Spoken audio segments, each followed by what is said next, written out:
150 బస్తాలు అక్రమ రేషన్ బియ్యం పట్టివేత. నెల్లూరు జిల్లా కోవూరు మండలంలో అక్రమంగా తరలిస్తున్న సుమారు 150 బస్తాల రేషన్ బియ్యాన్ని పట్టుకోవడం జరిగింది.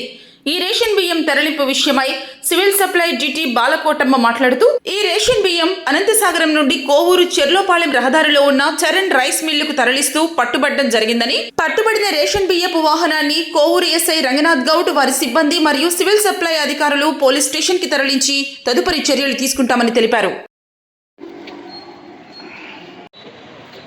ఈరోజు ఉదయం 6 గంటల సమయంలో కోవూరు మండలం సాలుచింతల ఏరియా దగ్గర పోలీసు వారు, సివిల్ సప్లైస్ వారు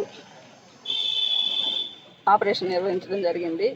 ఒక లారీని, అనుమానితంగా ఉన్న లారీని పట్టుకొని అది రేషన్ బియ్యం అని తీసుకొచ్చి పోలీస్ స్టేషన్లో పెట్టి దాన్ని మొత్తం తీసి చూడగా అది రేషన్ బియ్యంగానే నిర్ధారించుకోవడం జరిగింది.